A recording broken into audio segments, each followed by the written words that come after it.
you don't get 4 points for winning a game twice, but what are the emotions after a performance like that? Yeah, it was, you got to always celebrate winning games, so that's the first thing. You want to learn how to win in different styles. Obviously, you want to go on from the start. You want to go and finish that game off, but we have on a few occasions.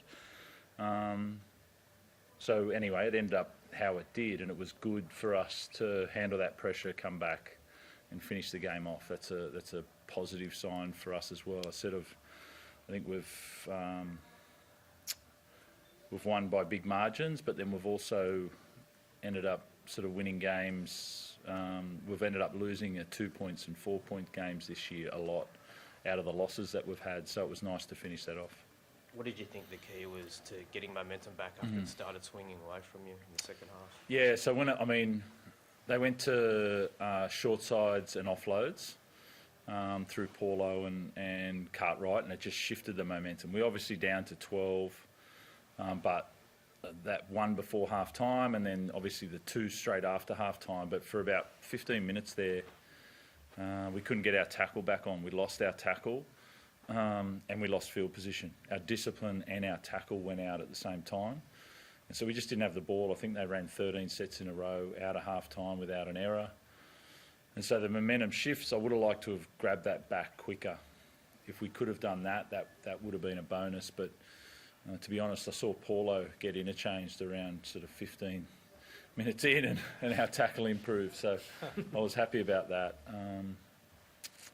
But sometimes you don't arrest it. Sometimes it keeps going. So I was happy for us to... I thought Nafahu White, Spencer, Lindsay did a really good job coming back on. Did you feel maybe you'd only be playing against 12 men for the majority of the game? It was a pretty ugly tackle early on. Yeah, to be honest, I thought it was 10. Yeah, it's hard to judge where we're at the moment with that, but I thought it was 10. I didn't think, I thought the role, I don't know how other people's involvement in it was. What do you make of the Jared one then? Yeah, I think, when his head hit his chest, I think that was, so he did get him high, but there wasn't any, he was just going forward at him. When Jared does stuff, he does it with force, but it was sort of a hard one for me to, I've seen a couple of stills of it where Sean sort of drops height and lands on his chest. So it's not even point of shoulder. So it's I'm not sure where those ones are at there. Teddy, did you worry, like at that point when Jared got pinned and then obviously you can see 2 tries with him off the field, that was going to be the turning point of the match? No, I think the way Parramatta are playing, they get momentum, they get confident, they throw the ball around, they offload.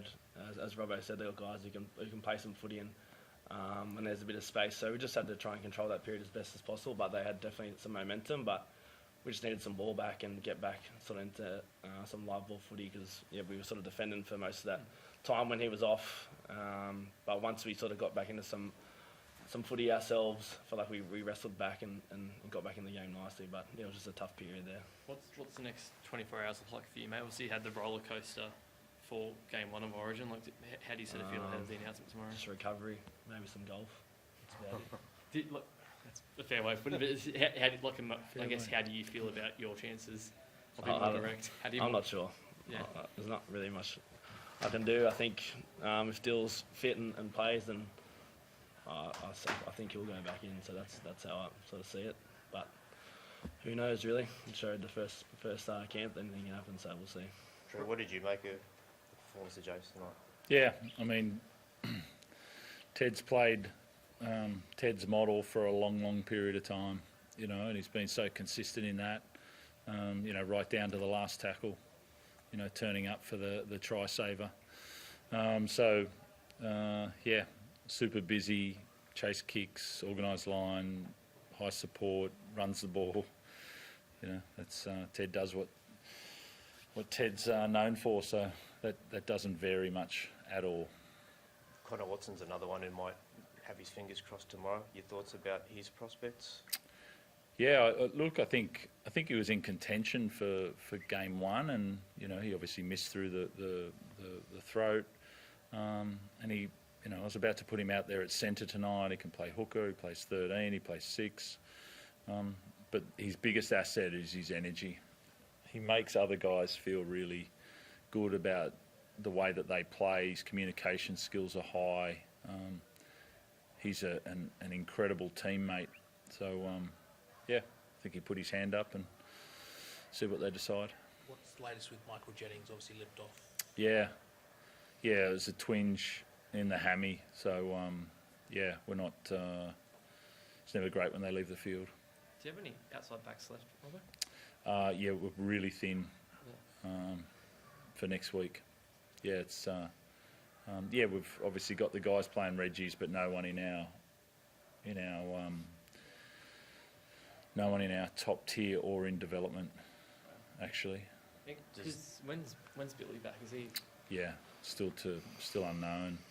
Billy and even Lewis Murphy, who's come over from England, still coming back from Scaphoid. Jenko, Dom. I'd like to get Dom back, but we're starting to get thin there.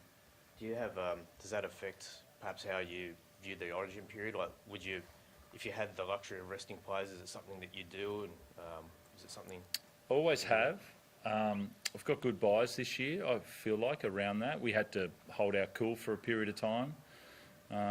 We miss them for 2 games, but that also means that they get the rest. So out of Origin, obviously Ted played, but he had game 10 days to Origin, then 10 days to this game. And I think that happens one more time. And so that's a benefit for those guys. So, we just got to... I'll see where they're at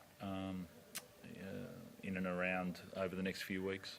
Just going back to Dom, was because he was ruled out late, right? Like, was it hamstring as well? Yeah, And yeah. How long we talk? Like, is that a hope? It was a niggle. He made 5 line breaks at training on Thursday and on Tuesday it was, wasn't it? Yeah. Tuesday, and then the 5th one he felt a twinge. So. It was. It was never going to turn around. Those never turn around in 4 to 5 days, but hopefully it'll turn around in 10. Right. Thanks.